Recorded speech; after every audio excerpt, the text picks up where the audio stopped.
नमस्कार दोस्तों, स्वागत है आपका हमारे चैनल में। आज हम सुनेंगे तीज हरतालिका व्रत कथा, जो भाद्रपद शुक्ल तृतीया को मनाए जाने वाले हरतालिका तीज व्रत की कथा इस प्रकार है। एक बार भगवान शिव ने पार्वती जी को उनके पूर्व जन्म का स्मरण कराने के उद्देश्य से इस व्रत के महत्व की कथा कही थी। श्री भोले शंकर बोले, हे गौरी, पर्वतराज हिमालय पर स्थित गंगा के तट पर तुमने अपनी बालावस्था में 12 वर्षों तक अधोमुखी होकर घोर तपस्या की थी। इतनी अवधि तुमने अन्न न खाकर पेड़ों के सूखे पत्ते चबाकर व्यतीत किया। माघ की विकराल शीतलता में तुमने निरंतर जल में प्रवेश करने तप किया।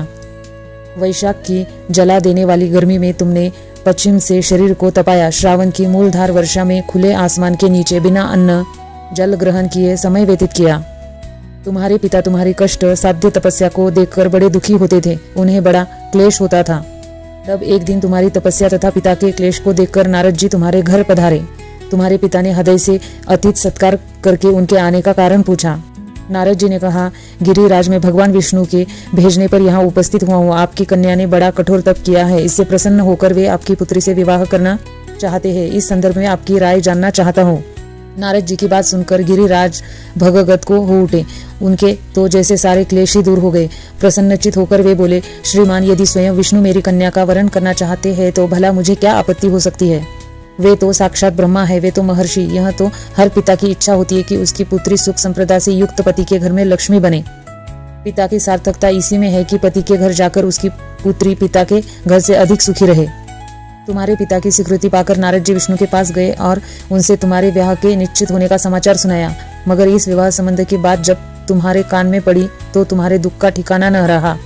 तुम्हारी एक सखी ने तुम्हारी इस मानसिक दशा को समझ लिया और उसने तुमसे उस विक्षिप्तता का कारण जानना चाहा। तब तुमने बताया, मैंने सच्चे हृदय से भगवान शिव शंकर का वरण किया है, किंतु मेरे पिता ने मेरा विवाह विष्णु जी से निश्चित कर दिया है। विचित्र धर्म संकट में हूँ, अब क्या करूँ। प्राण छोड़ देने के अतिरिक्त अब कोई भी उपाय शेष नहीं बचा। तुम्हारी सखी बड़ी ही समझदार और सूझबूझ वाली थी।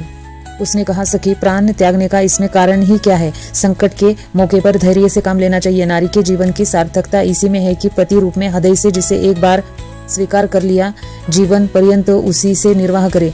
सच्ची आस्था और एक निष्ठा के सक्षम तो ईश्वर को भी समर्पण करना पड़ता है। मैं तुम्हें घनघोर जंगल में ले जाती हूँ, जो साधना स्थली भी है, और जहाँ तुम्हारे पिता तुम्हें खोज भी न पाए, वहाँ तुम साधना में लीन हो जाना। मुझे विश्वास है कि ईश्वर अवश्य ही तुम्हारी सहायता करेंगे। तुमने ऐसा ही किया। तुम्हारे पिता तुम्हें घर पर ना पाकर बड़े दुखी तथा चिंतित हुए। वे सोचने लगे कि तुम जाने कहाँ चली गई। मैं विष्णु जी से उसका विवाह करने का प्रण कर चुका हूँ। यदि भगवान विष्णु बारात लेकर आ गए और कन्या घर पर ना हुई तो बड़ा अपमान होगा। मैं तो कहीं मुंह दिखाने के योग्य भी नहीं रहूंगा। यही सब सोचकर गिरिराज ने जोर जोर से तुम्हारी खोज शुरू करवा दी।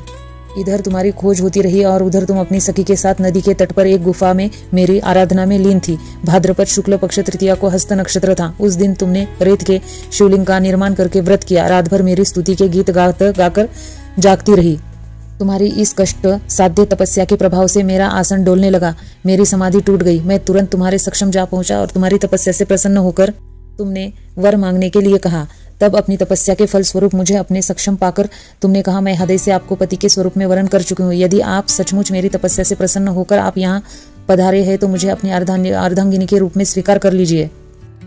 तथा मैं तथास्तु कहकर कैलाश पर्वत पर लौट आया। प्रात होते ही मुझे पूजा की समस्त सामग्री को नदी में प्रवाहित करके अपनी सहेली सहित व्रत का पारणा किया। उसी समय अपने मित्र बंधु दरबारियों सहित गिरिजाराज तुम्हारे खोजते खोजते वहां आ पहुंचे और तुम्हारी इस कष्ट साध्य तपस्या का कारण तथा उद्देश्य पूछा। उस समय तुम्हारी दशा को देखकर गिरिजाराज अत्यधिक दुखी हुए और पीड़ा के कारण उनकी आंखों में आंसू उमड़ आ गए थे।